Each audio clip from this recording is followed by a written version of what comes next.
Muito boa noite, obrigado pela simpatia e audiência. Em nome do interesse público, convidamos o presidente da UNITA, Adalberto Costa Júnior, para a primeira grande entrevista após a sua vitória eleitoral obtida durante o 13º Congresso da UNITA. Foi o 5º conclave após a morte em combate do líder fundador, Jana Savimbi. Adalberto Costa Júnior saiu vencedor e, por isso, tem legitimidade e estatuto de líder da oposição. Depois de 32 anos sob liderança de Jana Savimbi e 16 de Isaías Samacuva, a UNITA, com 51 deputados no Parlamento, tem o seu terceiro líder.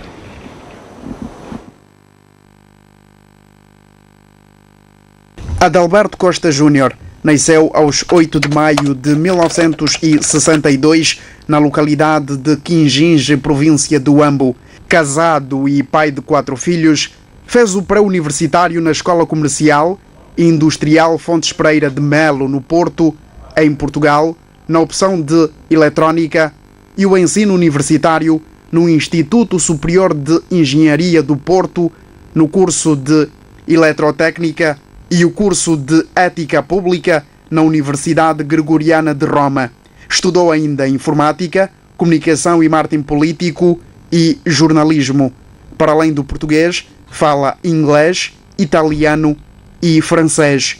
É militante da UNITA há 44 anos, sem qualquer interrupção. Foi responsável da Jura em Portugal em 1980, responsável pelos comitês da UNITA no norte de Portugal em 1983, representante da UNITA em Portugal de 1991 a 1996, representante da UNITA em Itália e junto ao Vaticano de 1996 a 2002, secretário provincial da UNITA em Luanda em 2003, secretário nacional para Comunicação e Marketing da UNITA de 2004 a 2008, secretário nacional para os Assuntos Patrimoniais da UNITA de 2009 a 2011, porta-voz oficial do partido de 2003 até 2009, membro do Mecanismo Bilateral do Governo UNITA de 2003 até 2008,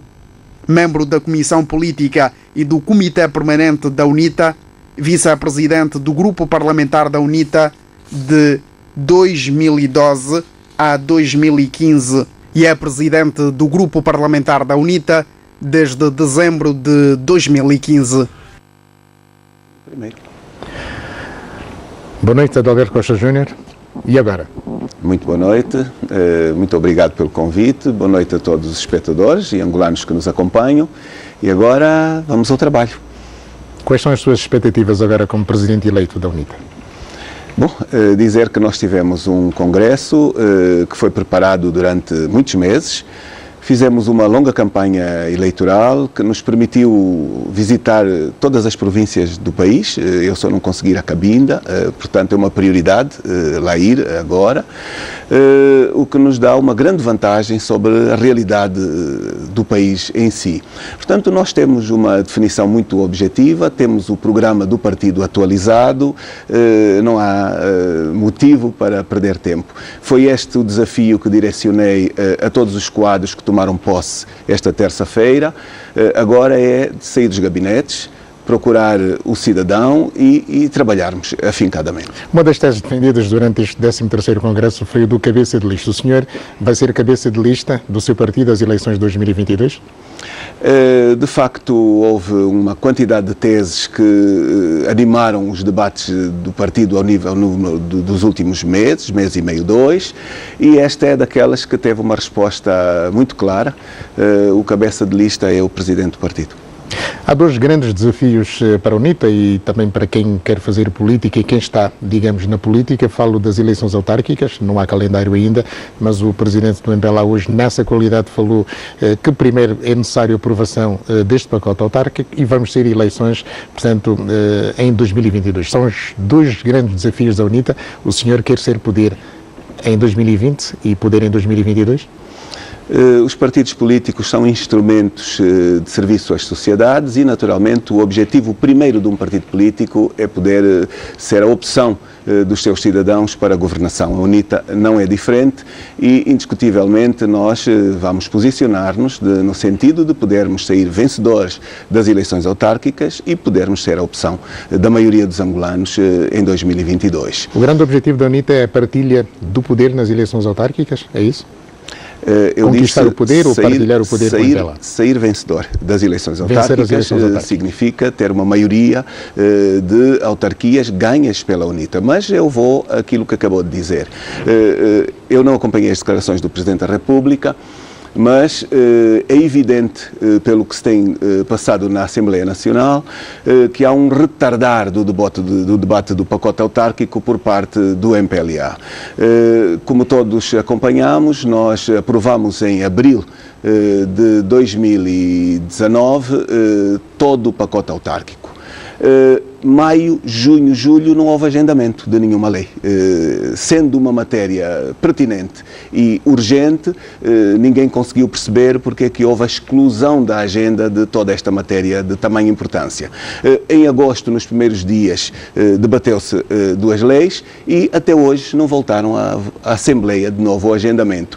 Portanto, isto deixa-nos uma clara intenção do MPLA estar a intencionalmente retardar as eleições autárquicas.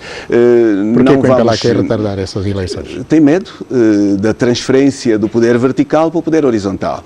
As autarquias vão fazer uma partilha, claramente, do poder. As autarquias vêm reforçar a cidadania. De facto, o MPLA tem-se habituado ao longo dos anos de tudo mandar, tudo nomear. Isto vai acabar com a assunção das autarquias e, portanto, há um erro. Eu continuo a pensar que é um erro muito grande este desidrato, porque vai acabar por punir os seus próprios membros. Já foi assim quando foi o debate da lei do poder local. O MPLA votou contra na Assembleia, nem passou do debate na Generalidade e depois percebeu quanto tinha cometido um erro político extraordinário. Com as autarquias, se continuar a ir pelo caminho que está hoje a abraçar, vai ser um outro grande erro. Os angolanos todos querem efetivamente uma mudança. As autarquias são uma forma de governação complementar que vem facilitar o desenvolvimento, vem trazer uma maior proximidade entre o cidadão e o governante, vem trazer uma maior fiscalização dos atos de quem governa, vem trazer melhorias a vários níveis. Não são um milagre, mas são incontornáveis. Nós, em termos de referência dos países, por exemplo, de expressão portuguesa, nós vamos com 24, 25 anos de atraso em relação aos outros países. Portanto, mais um atraso. Politicamente, eu tenho a certeza, vai ser assacado a quem for provocar este atraso. Portanto, eu espero que 2020 nós possamos ter eleições autárquicas em simultâneo em todos os municípios do país. É um assunto que nós vamos abordar, mas antes uma pergunta é que no último ato de massas do MPLA, a vice-presidente deste partido, Luísa Damião, dizia que o MPLA, se fosse a votos agora, com a realização destas autarquias, venceria folgadamente. Qual é o seu comentário? Se vence, não sei porque é que as atrasa e está com medo de as enfrentar. Portanto, significa dizer que não tem medo dessas eleições. A prática, nós dizemos a prática é o critério da verdade. O que ela diz não está a fazer. Isto é óbvio para todos os angolanos. O que o MPLA está a fazer é outra coisa, diferente do que está a dizer. E porquê que o senhor quer eleições em todos os municípios e em simultâneo? Por uma questão de igualdade de oportunidades. Nós não temos uma Angola de primeira para uns angolanos e uma Angola de segunda, de terceira e de quarta para outros. Portanto, nós defendemos efetivamente condições iguais para todos os cidadãos deste país. Nós já temos diferenciações extraordinárias. Não há hoje qualquer razão aceitável para incrementar ainda mais a diferenciação que existe entre o litoral e o interior, entre níveis de desenvolvimento diferenciado e, portanto, não há nenhum ganho para os angolanos em termos aqui, carruagem de primeira classe para uns, carruagem de segunda e de terceira para outros. Mas olhando para a nossa realidade e objetivamente falando, não sei se viu ontem um estudo apresentado pelo INE, que apresentava o Coroca, no CUNEN, como o município com mais pobreza e pobreza extrema. 98 pessoas entre 100 são extremamente pobres. Lá também aceitaria fazer as eleições? quanto mais se retardar este abraço da institucionalização dos direitos iguais por todo o país e das autarquias, mais pobreza nós vamos incrementar. A Igreja Católica fez uma declaração corajosa exatamente nesta medida. Fazer autarquias diferenciadas em todo o país é incrementar a pobreza no país. Portanto, eu não digo mais nada. Olhando agora para aquilo que o Presidente João Lourenço, na qualidade de Presidente da República e titular do Poder Executivo, está a desenvolver, que opinião é que tem sobre a sua governação? Infelizmente, para os angolanos, houve um incremento da crise. De 2017 a 2019, todas estas medidas que vão sendo criadas não proporcionaram melhoria de vida a ninguém. Nós temos hoje uma desvalorização da moeda a níveis verdadeiramente impensáveis, nós temos uma série de problemas, nós temos as empresas a aumentarem as falências, nós temos o desemprego a aumentar, nós temos a pobreza a aumentar e, de facto, o balanço da governação não é positivo. Para quem tanto criou expectativas, e devo dizer que mesmo a nós, algumas expectativas foram criadas porque no início foi prometido, inclusive no âmbito da comunicação social, algumas aberturas, alguma pluralidade, mas foi só de pouca dura. Nós estamos a sair agora do Congresso da UNITA. Mas o senhor chegou a dizer a dada altura que o Presidente João Lourenço tinha tomado medidas corajosas. Eu não.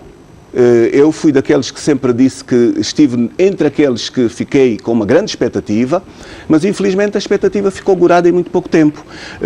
E voltando a esta questão, por exemplo, a abertura que muito se pretende dizer que houve na comunicação social, nomeadamente naquela pública, a UNITA acaba de terminar o seu congresso e as transmissões permanentes que se fazem dos congressos do MPLA não obedeceram o mesmo tipo de práticas desta vez no congresso da UNITA e como das outras vezes. Mudou o quê? Não mudou nada em relação àquilo que era a prática do passado.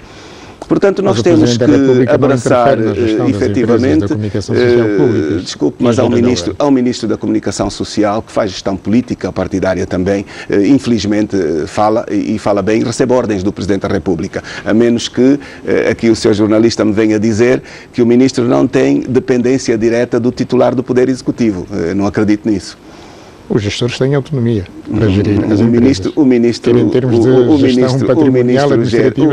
gere-as, controla-as e, infelizmente, de facto, estas transformações ainda não correspondem à prática, à realidade. Ainda voltando às suas expectativas, não teme também que essas expectativas estão muito acima, considerando o senhor como o senhor Obama de Angola, possam também não corresponder depois à expectativa de vários quadrantes da sociedade angolana?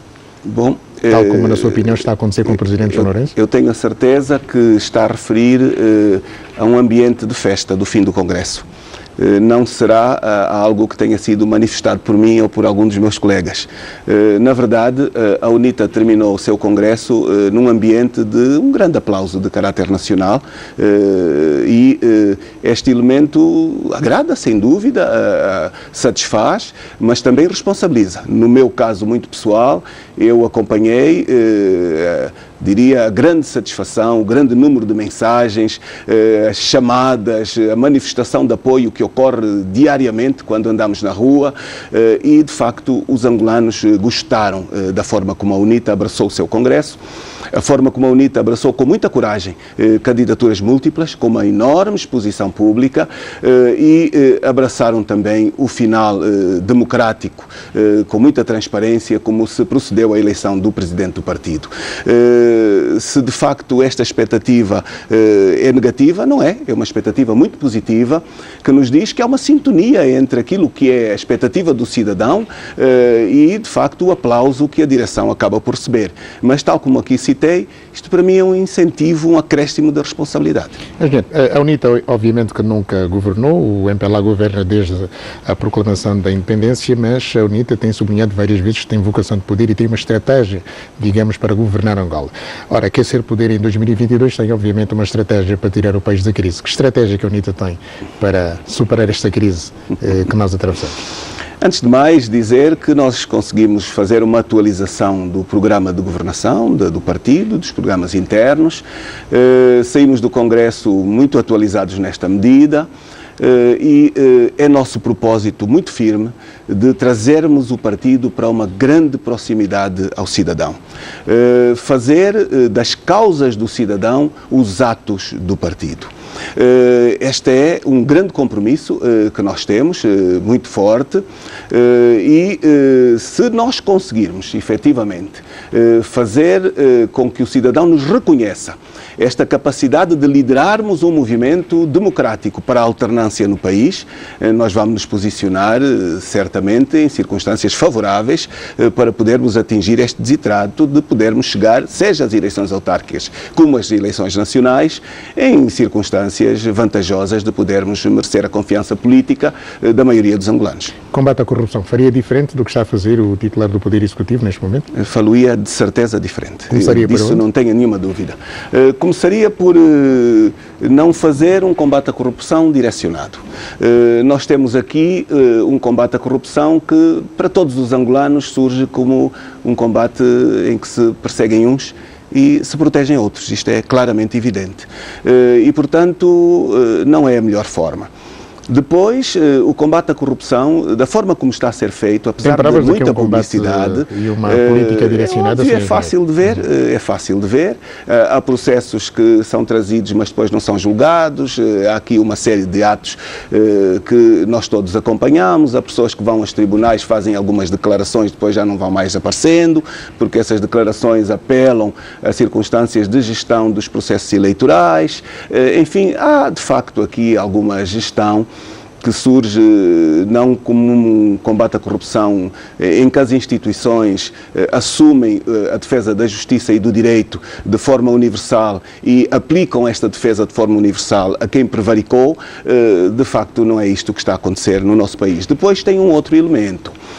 Que benefícios houve, pois vários programas que o Governo tem abraçado, nomeadamente mesmo neste combate à corrupção, que benefícios houve de recuperação do património desviado, dos bens roubados, que benefícios houve para o Estado, para a reserva estratégica?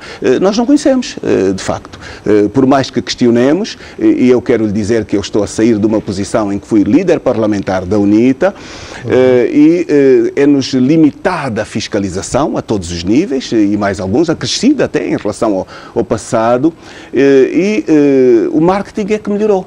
Aumentou muito este marketing, mas de facto o combate à corrupção não é feito da forma que eu gostaria de fazer. Governamental? Sem dúvida. Gasta-se muito dinheiro, dentro e fora, principalmente fora.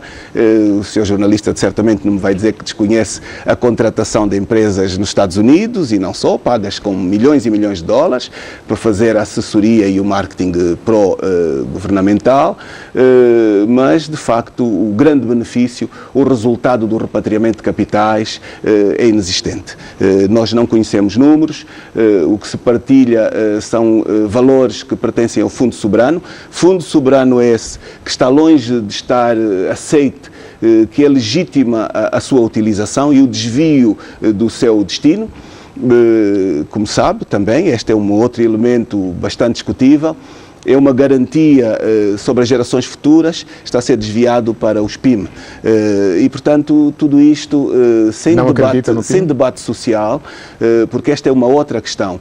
Os níveis de diálogo no seio da sociedade são baixos, porque, de facto, estas opções estratégicas não partiram de um debate social abrangente.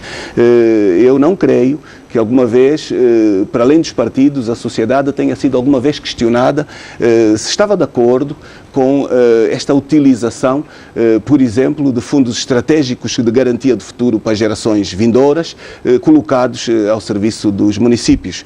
E aí, em contradição ao que se diz, afinal já se pode levar fundos a todos os municípios. Significa, há dinheiro para se levar a todos os municípios, mas já não há dinheiro para fazer eleições em todos os municípios.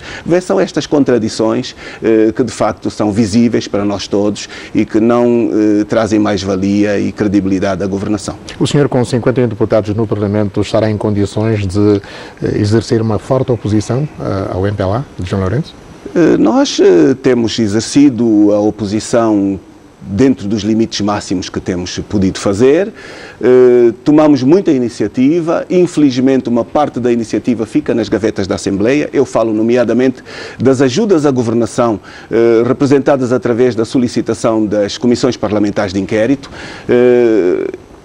A Comissão Parlamentar de Inquérito obesa, apesar de ser algo que já começou em 2013, 2014, se tivesse sido realizada, e nós atualizamos este pedido ainda no início deste ano, está na gaveta da Assembleia.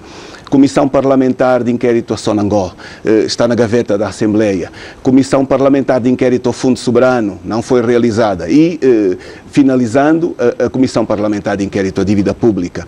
Os orçamentos gerais do Estado, que nos têm surgido, vêm a crescer a importância, é um grito cada vez mais premente de que é preciso olharmos para a dívida pública e vermos que ela não é real e abordarmos essa mesma dívida pública. Como deve saber, a despesa pública só direcionada à dívida pública para o orçamento de 2020 é de 61%, é um escândalo. Como é que se pode construir o país? Como é que se pode fazer a recuperação da economia, a diversificação da economia, com estes elementos, com estes dados, continuando a recusar aquelas iniciativas que são de ajuda à governação que a oposição faz? Nós não estamos a pensar em trazer vantagens para a oposição, porque muita gente diz, não se deve só criticar, deve-se apontar alguns caminhos alternativos do bem fazer. Nós temos-no feito, mas não somos ouvidos. E estas CPIs, haja coragem da governação em realizá-las, haja coragem das instituições em acabarem com as limitações à fiscalização, à governação, porque o benefício será extraordinário para todos os angolanos. Esta é a sua agenda de governança pública? É a sua agenda de combate entre outras questões, mas estas são questões estratégicas de importância vital para todos os angolanos. Mas tem consciência que o MPLA tem maioria qualificada e vai ser difícil, obviamente, sair vencedor, mesmo tendo esta agenda pública. Bom, o cidadão angolano está cada vez mais a acompanhar a realidade política, está cada vez mais informado e nós estamos seguros de que o MPLA tem que também prestar alguma atenção aos riscos que corre, convencido de que as maiorias absolutas são aquelas que lhe dão a segurança para fazer o que bem lhe apetece, mas como consequência temos o país que temos e, portanto, nós pensamos que isto acarreta riscos, muitos riscos, e esperamos efetivamente que tipo de riscos, por exemplo? Olha, tendo sistemas de avaliação das eleições transparentes e democráticos, o risco mais imediato é facultar uma alternância no poder político, claro. Acha que a alternância poderá chegar já em 2022? Mais facilmente se nós mexermos na Comissão Nacional Eleitoral.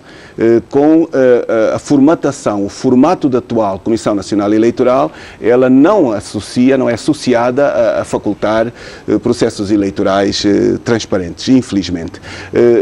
As instituições check and balance que nós temos em Angola, todas elas têm uma maioria de representantes partidários do MPLA. E, ao terem esta maioria, a CNE também, elas invalidam a sua ação. E, portanto, nós temos que trabalhar muito com a sociedade, nós temos que nos aproximar o máximo possível do cidadão e partilhar com este cidadão estas realidades. Nós temos que partilhar com o cidadão o facto de que a crise económica que nós temos não se resolve só com medidas de economia, resolve-se com reforma das instituições. Os vícios que nós temos hoje, se não forem tirados, se não forem alterados, se nós não rearrumarmos devidamente o país, medidas, mesmo aquelas corretas de caráter económico, não terão resultados positivos. E, portanto, mas este governo está a fazer reformas à administração do Estado? A reforma da administração não é aquela que seja suficiente em todos os níveis às necessidades. Nós precisamos fazer reformas da própria Constituição, reformas do Estado em si. Há uma reforma da administração apenas. Esta reforma, se ficar apenas por estes critérios, ela também vai acabar por demonstrar-se ineficaz.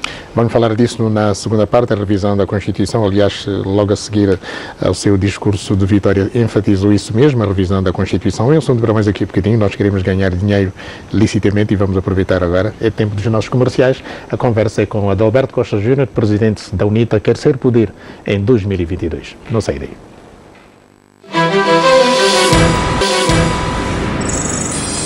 Renovamos aqui os nossos votos de muito boa noite. Obrigado pela sua audiência e simpatia. Cá estamos nós, a conversa com Adalberto Costa Júnior, o presidente eleito da UNITA. Venceu 4 adversários. Senhor Engenheiro, 4 adversários de peso neste Congresso da UNITA, o 13º, e o senhor conseguiu, digamos, meter agora na sua estrutura de direção praticamente todas as sensibilidades da UNITA. Havia divisões dentro da UNITA ou não? Não. Eu diria que depois de fazermos uma prática democrática invulgar, porque nenhum outro partido alguma vez teve a coragem de partir para uma campanha eleitoral com 5 candidatos, desta forma. E uma campanha livre e aberta. Então, é natural que para uma outra pessoa o contraditório da campanha pudesse merecer alguma preocupação de divisão, que não é o facto. E a realidade é que o elenco que fomos indigitar esta semana é um elenco misto, com todas as tendências. Na sua opinião, estes 5 candidatos significa que há democracia interna? Houve liberdade absoluta em optar. Significa que ninguém se sentiu restringido a não se candidatar. E, portanto, é de se tirar o chapéu com esta amplitude. Mas pela porcentagem que nós vimos, havia candidatos que cabiam noutras candidaturas. Bom, não posso estar a fazer esse tipo de avaliação. Cada um entendeu que devia ou não candidatar-se, devia ou não manter a sua candidatura. A verdade é que ninguém desistiu, foram até ao limite e, portanto, sujeitaram-se ao voto dos delegados. O senhor estava confiante na vitória? Bom, eu devo dizer-lhe que me preparei e, de forma atempada, tinha uma candidatura bastante estruturada. Portanto, nesse aspecto, nós fizemos um trabalho tranquilo, percorremos o país com um programa, debatemos esse programa não apenas em termos internos. Eu devo dizer que prestei uma atenção muito especial à sociedade, as forças vivas da sociedade, as autoridades tradicionais, e sempre que pude, falei de forma plural. Creio encontrar-nos agora numa situação favorável, fruto desta própria realidade. E, portanto, a este nível fizemos também uma inovação, devo mesmo dizer. Particularmente porque nós fizemos uma transmissão em direto de todos os nossos atos, sendo atos partidários. Houve muita exposição pública, houve também alguma coragem e eu penso que a UNITA saiu a ganhar. Talvez por causa disso, algum do aplauso que a sociedade nos direcionou. É evidente que o senhor tem, digamos, um perfil que se adequa aos novos tempos, porque é um bom comunicador, domina, digamos, os dossiês, conhece praticamente também a agenda política nacional e, em particular, a da UNITA, fez diplomacia, esteve no património, esteve no marketing. Isto é suficiente para o senhor, digamos, poder dizer que é o candidato ideal da UNITA para poder ganhar João Lourenço em 2022, caso ele se candidate ou se recandidate? Nunca pensar que sabemos tudo e que temos o controle de tudo, de maneira alguma. Nós vamos continuar a investir muito, a trabalhar muito, a ir de encontro ao cidadão e, muito em particular, a olhar para os jovens. Eu não tenho dúvida nenhuma que a eleição de que fui alvo contou maioritariamente com o voto dos jovens. Tendo, porém, o voto de muitos mais velhos, foi a juventude que fez o acompanhamento, a festa, o apoio e tem hoje a maior expectativa da eleição do Presidente da UNITA. E a juventude saiba que a ela será direcionada, sem dúvida, o essencial da nossa candidatura e do nosso trabalho. Como é que o senhor olha para o trabalho da oposição, a oposição parlamentar? Olha, não há um partido oposição parlamentar, portanto, que se desmonte esta realidade. Não há também nenhum grupo oposição a este nível. A UNITA tem o seu grupo parlamentar, tem uma orientação política, tem os seus programas e, portanto, a UNITA atua em função daquilo que são as adoções do seu próprio programa, com uma grande sensibilidade, a expectativa que o angolano tem, muito em particular. Agora, nós sempre que podemos procuramos consensos. E não é verdade que nós procuremos consensos com os partidos da oposição. Nós tomamos muita iniciativa direcionada ao próprio MPLA. Na realidade, não há uma cultura muito grande de o MPLA fazer consensos, mas também já os fizemos, felizmente. Eu devo dizer que, enquanto líder parlamentar, tive a oportunidade de conseguir consensos na Assembleia com todas as forças políticas, inclusive com o MPLA. Através de quê? Através de interesse nacional. Eu não tenho dúvidas que, através do interesse nacional, nós podemos nos pôr a trabalhar todos juntos. E aqui depois vêm as dificuldades que alguns partidos possam ter em abater os interesses dos seus muros partidários. Este é que é o grande problema. Nós não temos tido este tipo de problemas. Eu fiz-lhe essa pergunta sobre, digamos, o peso e a importância que tem a oposição parlamentar por causa do regime presidencialista de base parlamentar que nós temos. Gosta? Como sabe, a UNITA debateu bastante antes da aprovação da Constituição e no final também foi um dos partidos que embarcou claramente por esta opção. Nós debatemos entre o semipresidencialismo e o presidencialismo e depois nos debates internos entendeu-se que na realidade global, africana, em que nos encontramos, o presidencialismo de facto respondia melhor. Agora, o presidencialismo e o respeito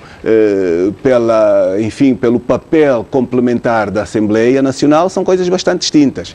O que nós temos constatado é que o Poder Executivo atual não tem uma grande cultura da complementaridade dos órgãos de soberania.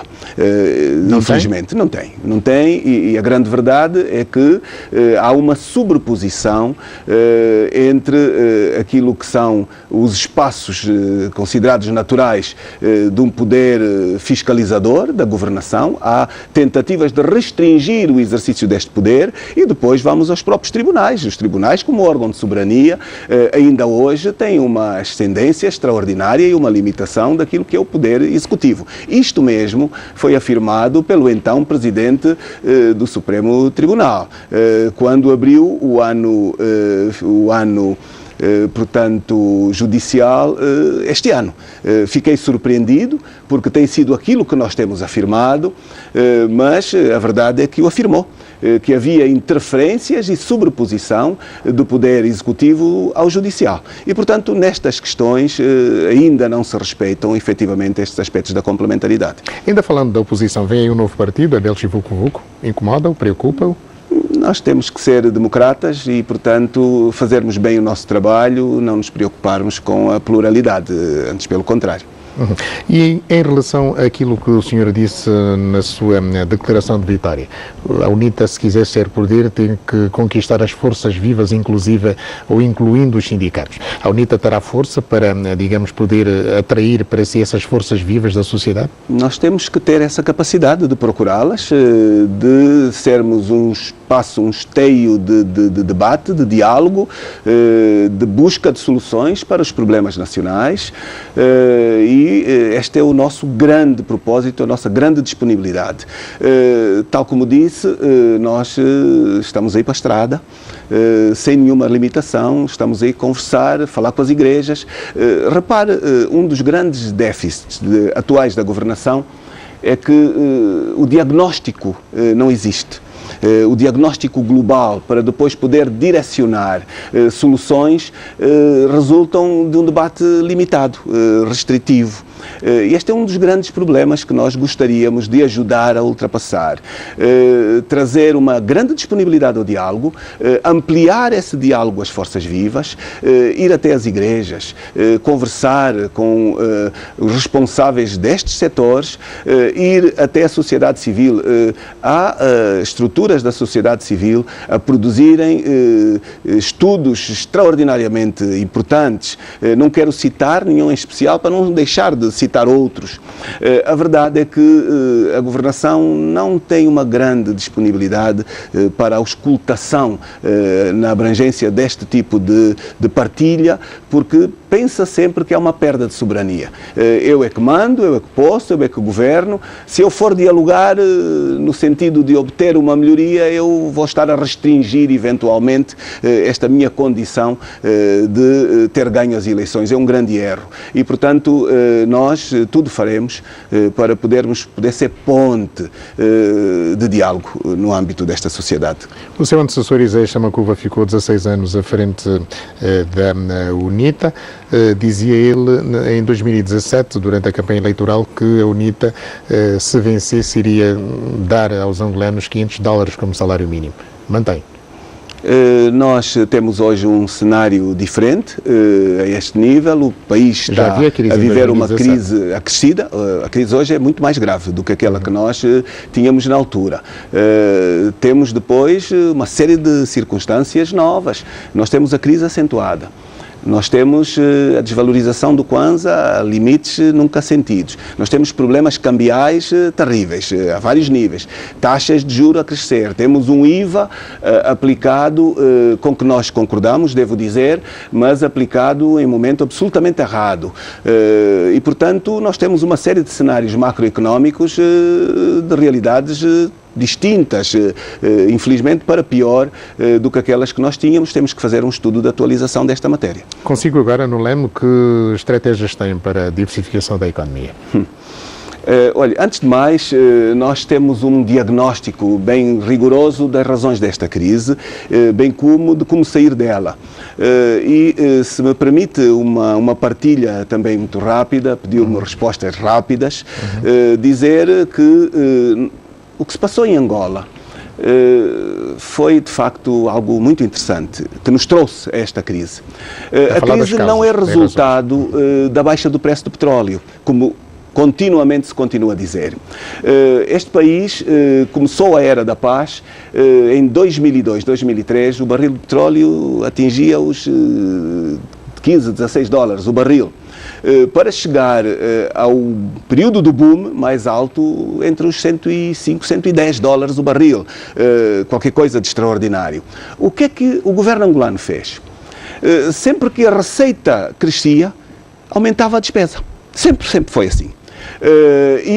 Nós temos aqui orçamentos gerais de Estado multimilionários, extraordinários, em que tivemos sempre despesas verdadeiramente impressionantes. E se nós formos fazer algumas comparações, nós partimos, por exemplo, em 2006, com uma despesa à volta dos 14 mil milhões de dólares, em 2007, creio, para 20 mil milhões, 2008 por aí, para chegar a 2013, nos 54 mil milhões de dólares, 2014 já com déficit nos 60 mil milhões de dólares. Isto são números impressionantes para quem faz contas, o que nos diz que a lógica da governação foi sempre aquela que veio trazer a voracidade dos governantes. Porquê? Porque esta despesa não correspondeu à realização de desenvolvimento. Esta despesa não correspondeu a obras de qualidade. Esta despesa não correspondeu à diversificação da economia, a uma projeção de uma economia alternativa ao petróleo. O que aconteceu é que esta despesa serviu para criar milionários, para desvios, para orçamentos não fiscalizados, e a grande questão é esta. Foi a crise acentuando-se porque o petróleo desceu, ou a crise acentuou-se pelas más práticas dos governantes e estas más práticas não foram alteradas até hoje? Eu, quando entrei para esta entrevista, vi o governador do Banco Nacional de Angola anunciar medidas que o próprio governador e a equipa atual tinha feito o contrário há uns anos atrás. Portanto, há uns anos atrás, limitaram aquilo que hoje estão a adotar. Mas, identificadas as razões que a pergunta é esta. Há uma desorientação? O que é que se está a passar aqui? E, portanto, eu retomo a minha lógica. Fizemos as reformas políticas necessárias para podermos acomodar as reformas económicas, porque aquilo que se fez aqui apenas foi, efetivamente, ir de encontro à voracidade dos governantes. Se for, por exemplo, ao Orçamento Geral do Estado do ano passado e mesmo deste ano, continua a haver créditos à banca. E impede-se a banca de desempenhar a sua função. Qual é a função dos bancos? A função dos bancos é fazer uma ponte, uma mediação entre aquelas pessoas que têm mais-valias, que têm dinheiro, portanto, mas não têm as ideias ou a vontade de investir esse dinheiro, com aqueles que não têm dinheiro, mas têm projetos, têm ideias. E, portanto, a banca medeia estas duas realidades e cobra juros. Mas a banca angolana não faz isso. A banca angolana medeia as poupanças e as disponibilidades extraordinárias daqueles que têm muito dinheiro com o Estado. E vai, através desta negociação, buscar títulos que o Estado lhe confere e que lhe dão bonificações extraordinárias. Quem é que fica a perder aqui? fica a perder o empresariado angolano, fica a perder o jovem que está à procura do primeiro emprego, que até pode ter um bom projeto, fica a perder o cidadão em geral, porque não consegue ter acesso aos empréstimos bancários, porque tem juros absolutamente proibitivos, mas depois o Estado paga aos bancos créditos que vai buscar para financiar determinado tipo de projetos onde oferece créditos a 5%, a 6% e depois vai pagar a 20%. Isto é qualquer coisa de inacreditável. E a pergunta é assim, quem são os donos dos bancos no nosso país? Nunca pediu crédito, não é? Quem são? Se for lá, na sua maioria, as pessoas gerais não têm acesso a esta capacidade de os pagar. Porquê? Porque não têm capacidade financeira. Os juros são muito altos, são proibitivos, porque aqueles títulos conferem ganhos extraordinários. E eu volto à questão, quem são os donos dos bancos? São os decisores também de quem faz os orçamentos, de quem dá estes subsídios. Subsídios estes, por exemplo, que o ano passado eram superiores ao orçamento da educação. Qualquer coisa de inaceitável. Protestámos, mas não fomos ouvidos. Vamos continuar a protestar. Portanto, é por causa destas circunstâncias gerais que nós vemos algumas dificuldades da saída da crise. Como é que se sai da crise se o empresariado não tem acesso ao crédito? Se o crédito é proibitivo? Se os bancos não fazem o seu papel fundamental, como é que se pode sair da crise? Como é que se pode diversificar a economia nestas circunstâncias? É por causa destas questões que nós pensamos que temos, de facto, que descer a uma grande proximidade ao cidadão. Vamos continuar a fazer sugestões, vamos continuar a fazer propostas. Temos muito boas propostas para sair da crise, mas em determinado momento o cidadão tem que reconhecer que é chegada a hora de fazer a alternância. O senhor apontou aqui algumas razões desta crise, sublinha que não é por causa da baixa do preço do petróleo a partir de 2014. É pela falta de reformas nas instituições políticas. Mas também e apontou acima aqui, de tudo, digamos, e fez, pontos sobre quem é que está por detrás desta crise, mas já ouvi dizer e falar em amnistia de crimes económicos. Defendeu isso? Tem aqui o Presidente da UNITA. Estava a defender pessoas que lesaram o Estado. Não, de maneira nenhuma. Devo-lhe dizer que estive num debate no AMBO, onde me foi feita a pergunta qual era a avaliação que eu fazia ao combate à corrupção do governo de João Lourenço. E, portanto, foi nessa resposta global em que eu situei o facto de que prender toda a gente sem benefícios nenhuns para o Tesouro não era a saída, não era de facto o caminho a seguir. Portanto, esta foi a minha lógica naquele fórum. Hoje o senhor está perante o Presidente da UNITA com a responsabilidade de o ser e, de facto, nós temos que fazer uma reflexão ampla sobre as modalidades como se estão hoje a não conseguir também fazer o retorno de capitais. Mas, de facto, foi feito por mim esta afirmação no ano. Engenheiro Adalberto, vamos fazer aqui mais uma pausa. Quando voltarmos, vamos falar da revisão da Constituição, que defende e também da Comissão Nacional Eleitoral. Muito bem. Está combinado? Está muito bem. Então, amigo telespectador, não sai daí, a conversa é com o Presidente da UNITA, Adalberto Costa Júnior. Um curto intervalo, já voltamos. E estamos de volta à grande entrevista, a primeira que Adalberto Costa Júnior, na qualidade de Presidente da UNITA, concede a um órgão de informação. Há pouco o engenheiro Adalberto fazia críticas ao serviço público, aos média públicos. Pergunto-lhe em relação à Rádio Despertar. Foi um acordo político, o acordo de Lusaka de 94, que nasceu a Despertar. Na sua opinião, é para continuar? Espero que o Governo tenha a condição de respeitar efetivamente as promessas que fez. Deveria ter uma licença de emissão nacional que não tem. Tem uma emissão restringida aos limites da província de Luanda. Mas defende que portanto, hoje, alcançada a paz em 2002, faz algum sentido que haja a Rádio Despertar? Tutelada pela UNITA, pelo partido político? Ela não deve ser tutelada pelo partido político, de facto, de forma muito objetiva e, portanto, a esse nível é indiscutível. Não deve ser o tipo de tutela. Ela deve ser disponível ao serviço público também. Mas ela tem titularidade, ela tem proprietários e a titularidade dos proprietários não são partido. Sim, proprietários que são, digamos, membros da UNITA. Bem, podem ser, podem não ser. A liberdade de pertence aos partidos. A esse nível as leis não restringem. Como é que o senhor avalia o trabalho que é desenvolvido pela tutela da comunicação social e pela ERCA também, como entidade reguladora dos média em Angola? Bom, eu disse-o há pouco que a pluralidade na comunicação social é uma absoluta necessidade, porque desempenha um papel estratégico num país como o nosso, muito em particular quando a tradição oral é ainda uma daquelas que adquire muita força no âmbito das populações. Isto significa que ainda precisamos de ganhar aqui bastante. Eu dou-lhe até um pequeno exemplo, sem estar a querer puxar demasiado para nós, mas nós fizemos agora uma campanha eleitoral, enfim, durante os últimos 30 dias, e eu vi o diretor do Jornal de Angola ir à Rádio Nacional atirar-se contra um dos candidatos na liderança da UNITA. Isto é indicador objetivo e claro de que não estamos bem a este nível. Ainda por cima, com posicionamentos de vantagem, de limitação partidária, é qualquer coisa de errado. Mas falo na qualidade de opinion maker, portanto, ele é um formador de opinião. Ele não vai ganhar, acha que isto é normal numa rádio nacional. Foi isso que disse tenho gravações disso que lhe posso dar e aqui também para lhe dizer que provavelmente a ERCA não agiu quando deveria.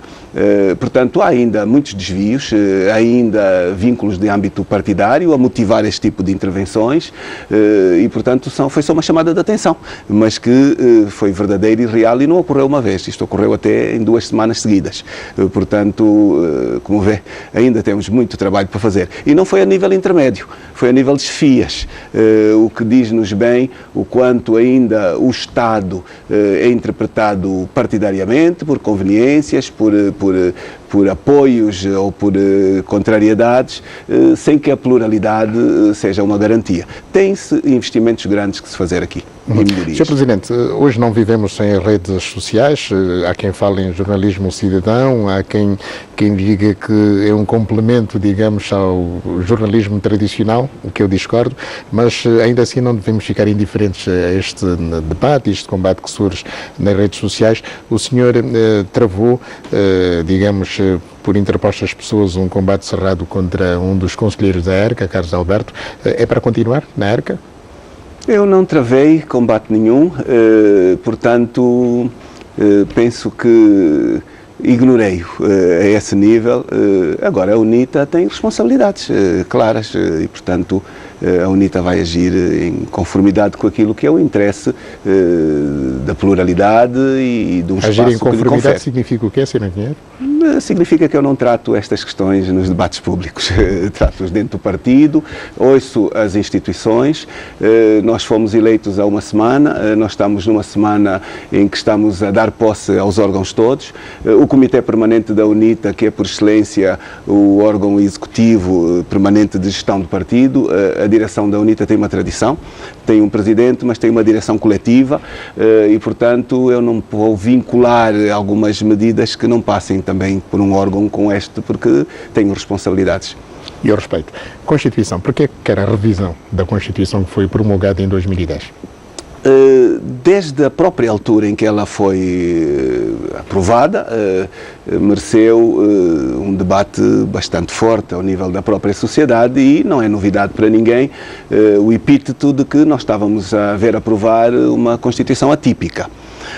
O primeiro elemento que saltou à vista naquela altura foi algo que se roubou aos angolanos.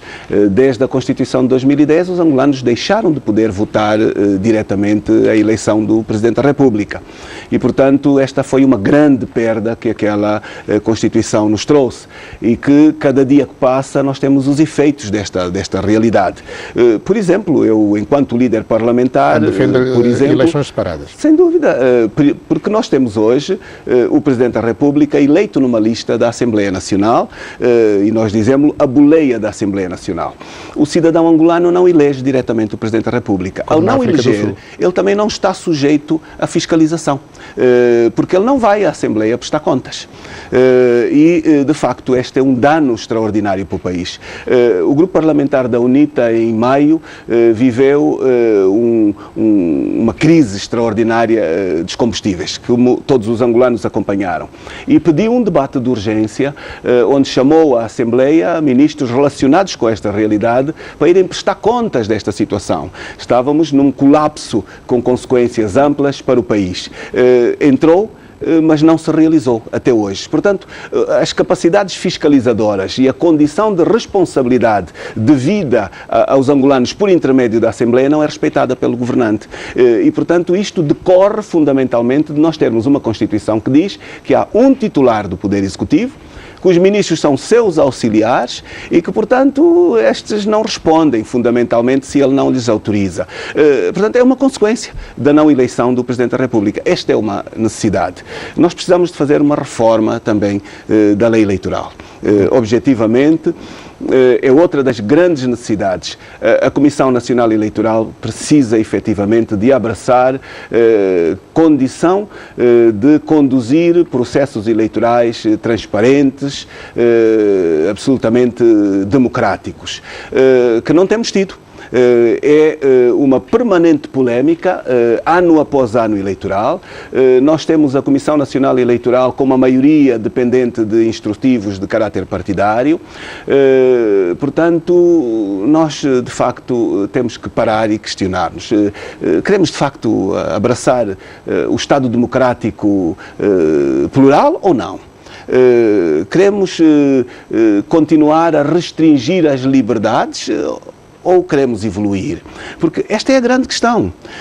Hoje, esta é uma problemática que não é desconhecida de nenhum angolano.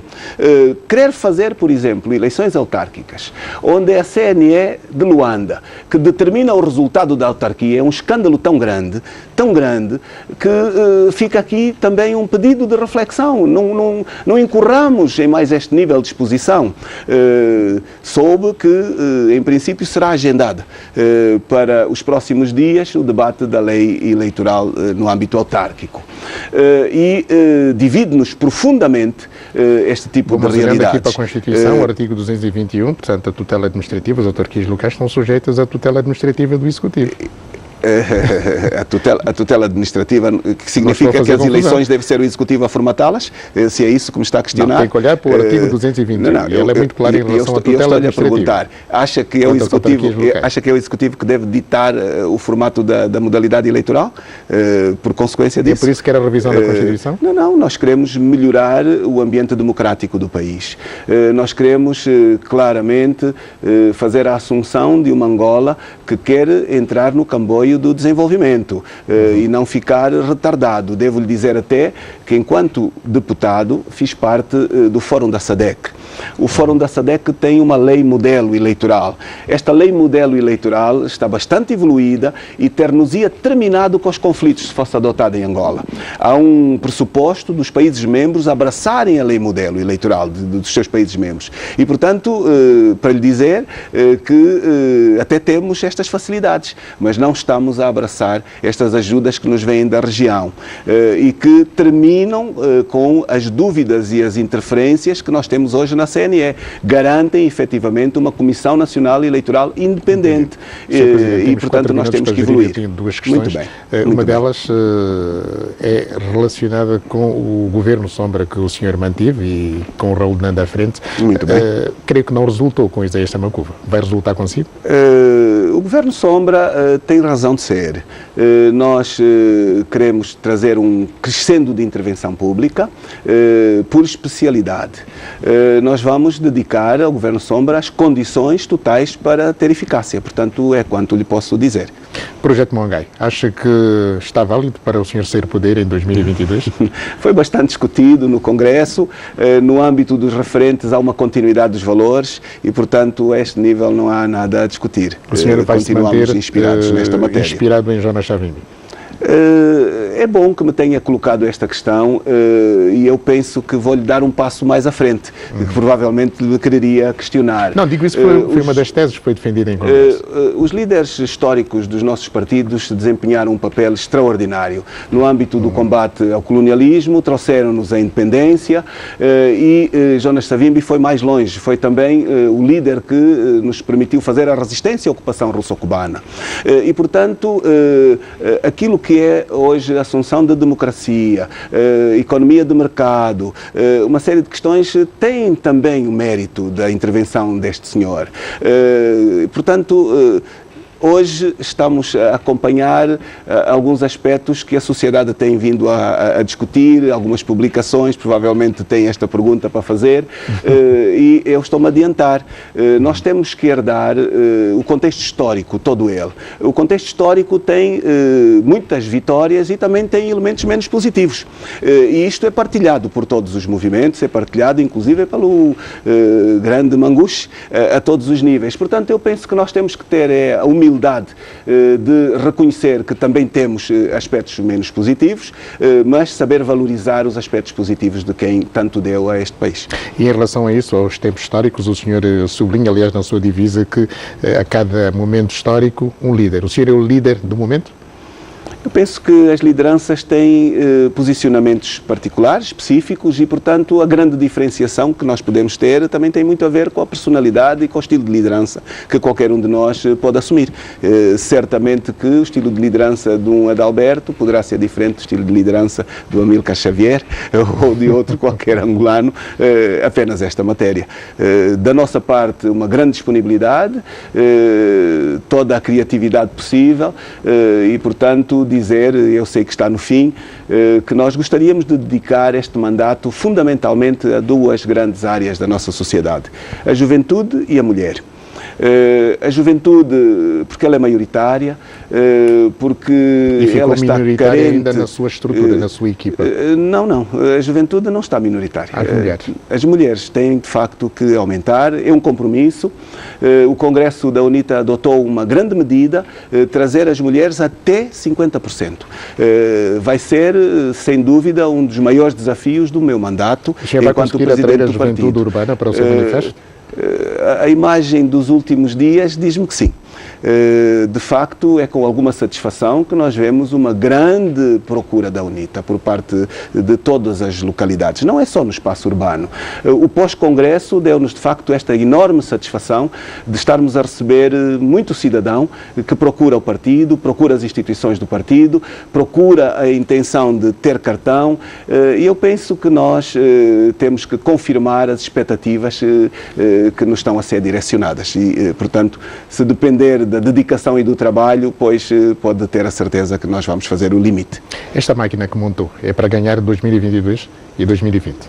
Esta máquina que foi montada identificou, antes de mais, quadros competentes, quadros dedicados, quadros preparados e teve a preocupação de ter também uma representatividade de caráter nacional.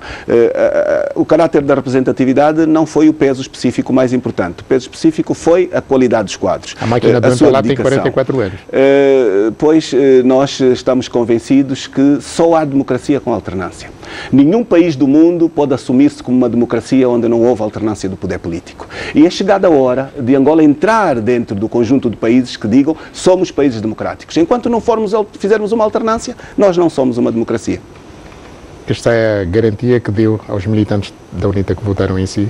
A garantia que eu dei foi o debate de um programa amplo, um programa por muitos pontos, um programa para o partido, um programa para o país, com compromissos muito bem definidos, com um debate ponto por ponto, que eu creio que os militantes aplaudiram, aprovaram e votaram em função de estarem de acordo com aquele programa que foi partilhado. Sr. Engenheiro Adalberto, muito gosto, foi um prazer. Muito obrigado. Aqui, espero que venha mais vezes responder as nossas perguntas de interesse público e espero que consiga atingir os seus objetivos. Eu faço votos que, de facto, nós possamos caminhar para uma Angola que consiga debelar a crise, mas que, tal como disse, para o fazer, as reformas económicas não bastam, precisa de reformar as instituições políticas, precisa de reformas políticas, porque foram as reformas políticas não feitas que permitiram que a crise fosse aceite e que os tribunais não atuassem e que as instituições não atuassem. E, portanto, esta é a nossa expectativa de poder ajudar, efetivamente, a termos uma Angola melhor, com mais dignidade para todos. Muito obrigado. Esta foi a conversa com o presidente da UNITA, na primeira pessoa, Adalberto Costa Júnior, na TV Zimbo. Boa noite, obrigado pela sua simpatia e audiência.